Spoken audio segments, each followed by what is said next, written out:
नमस्कार विद्यार्थी मित्रांनो, तुमचं स्वागत आहे जय हिंद पाठशाला या यूट्यूब चॅनलमध्ये.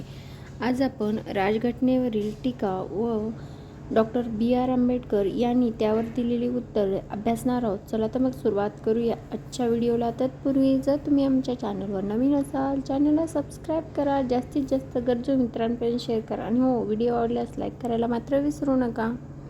राजघटनेवरील टीका. घटना समितीने बनविलेल्या आणि स्वीकृत केलेल्या भारतीय राजघटनेवर खालील कारणांसाठी टीका केली. 1. उसनी राजघटना. भारतीय राजघटनेत नवीन किंवा मूलग्रामे काही नाही, असे टीकाकारांनी म्हटले आहे. ही उसनी राजघटना किंवा जगातील विविध राजघटनेतून घेतलेल्या तुकड्या तुकड्याची राजघटना आहे, असे तिचे वर्णन केले आहे. राजघटना बनविण्याने भारतातील परिस्थितीची विचार घेऊन इतर राजघटनेतील वैशिष्ट्यांमध्ये आवश्यक ते बदल केले, तसेच त्यातील त्रुटी कमी केल्या, त्यामुळे असे घडले आहे. मसुदा समितीचे अध्यक्ष डॉक्टर B.R. आंबेडकर यांनी घटना समितीमध्ये या टीकेला उत्तर दिले की जगाच्या इतिहासात या घडीला बनविलेल्या राजघटनेत काही नवे असू शकते का, असा प्रश्न उद्भवतो. पहिली लिखित राजघटना अस्तित्वात येऊन 100 वर्ष उलटून गेली. त्यानंतर अनेक देशांनी आपली राजघटना लिखित स्वरूपात मांडली. राजघटनेची व्याप्ती काय असावी हे निश्चित झाले आहे. त्याचप्रमाणे राजघटनेची मूलतत्त्वे काय असतात याला जगभर मान्यता मिळाली आहे. हे सर्व लक्षात घेता सर्व राजघटनेतील प्रमुख तरतुदी यासारख्या वाटतील. अलीकडच्या काळात बनविलेल्या राजघटनांमधील नव्या गोष्टी म्हणजे फक्त उणिवा दूर करण्यासाठी व देशाच्या आवश्यकतेनुसार केलेले बदल होत. इतर देशाच्या राजघटनेची डोळे झाकून नक्कल केली आहे, हा आरोप निश्चितपणे राजघटनेच्या पुरेशा अभ्यासाशिवाय केलेला आहे, याची मला खात्री आहे. दुसरं म्हणजे 1935 या कायद्याची नक्कल. राजघटनेकारांनी भारताच्या राजघटनेत भारत सरकारचा कायदा 1935 मधील अनेक तरतुदींचा समावेश केला आहे, असे टीकाकारांनी म्हटले आहे. त्यामुळे त्यांनी राजघटनेला 1935च्या कायद्याची नकली प्रत किंवा 1935च्या कायद्याची सुधारित आवृत्ती असं म्हटलं आहे. उदाहरणार्थ, भाषा आणि आशय याबाबतीत भारताची राजघटना जवळजवळ 1935च्या कायद्यासारखीच आहे, असे निरीक्षण N. श्रीनिवासन यांनी नोंदविले. भारताची राजघटना भारत सरकारचा कायदा 1935 मधून थेट घेतली आहे. हे अनेक तरतुदी तर शब्दशः जशाच्या तशा घेतल्या आहेत, असे ब्रिटिश कायदेतज्ञ सर आयव्हर जेनिंग यांनी म्हटले आहे. राजघटना म्हणजे केवळ प्रौढ मताधिकारांचा समावेश केलेला भारत सरकारचा 1935चा कायदा आहे, असे घटना समितीचे सदस्य P.R. देशमुख यांनी म्हटलेले आहे.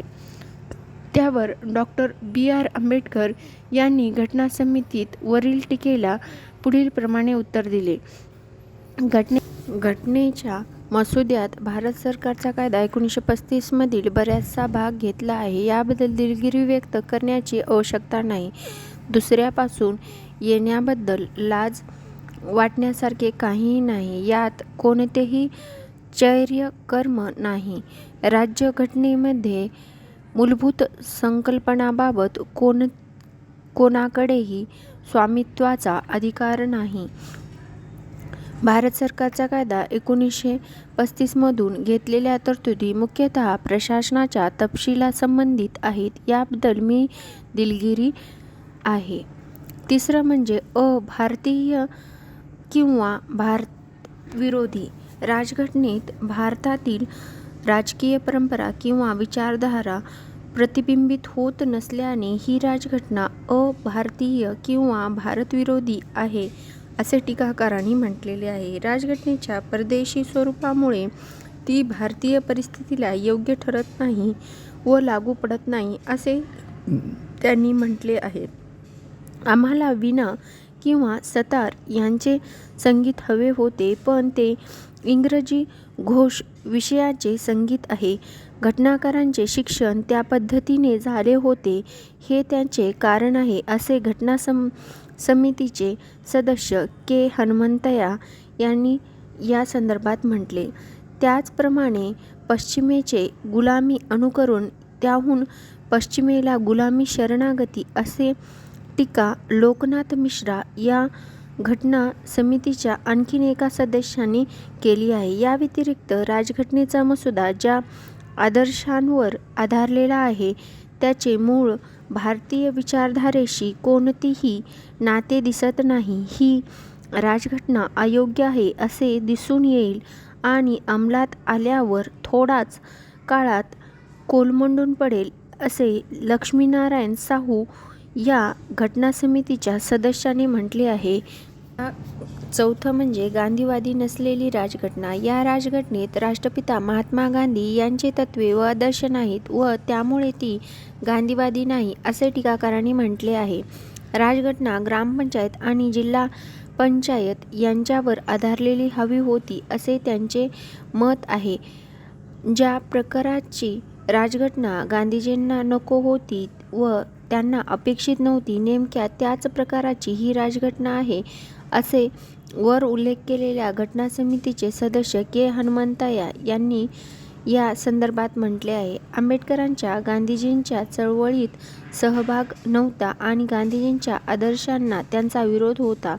या त्रुटी ही कारणे आहेत, असे घटना समितीचे आणखीन एक सदस्य टी. प्रकाशमय यांनी म्हटले आहे. पाचवं म्हणजे अवाढव्य आकार. भारतीय राजघटना खूपच मोठी आणि तपशीलवार आहे व त्यात काही अनावश्यक बाबी आहेत, असे टीकाकारांनी म्हटले आहे.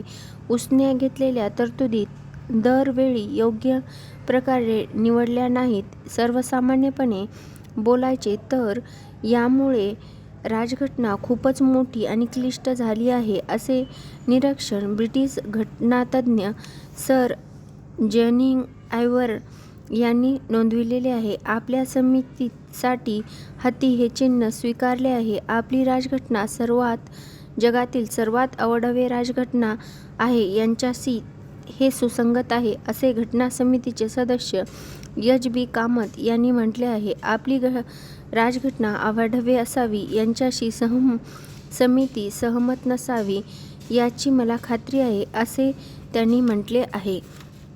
पाचवं आहे वकिलांचे नंदनवन.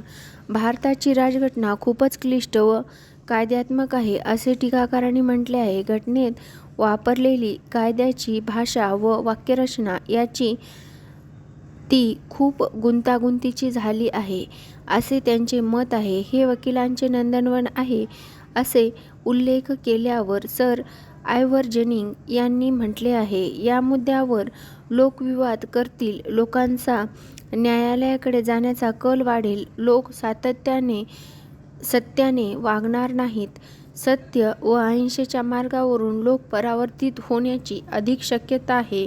मी तर असे म्हणेन की वकिलाचे नंदनवन आहे. याने विवादाचे मार्ग खुले होतील आणि आपल्या सक्षम व बुद्धिमान वकिलांना भरपूर काम मिळेल, असे घटनाकारांची सदस्य एच. के. माहेश्वरी यांनी या संदर्भात म्हटले आहे.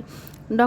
आंबेडकर यांनी समितीपुढे मांडलेल्या कलमांचा मसुदा हा कायदेविषयक ग्रंथाप्रमाणेच खूप क्लिष्ट आहे, असे मला वाटते. राजघटनेसंबंधी कागदपत्रात जशी बेजोड व भारदस्त भाषा वापरली जात नाही, कायदेविषयक ग्रंथ नाही तर सशक्त ऊर्जा असलेला व सजीव असा सामाजिक राजकीय ग्रंथ बनविला त्यांना अवघड जात असावे, असे मला वाटते.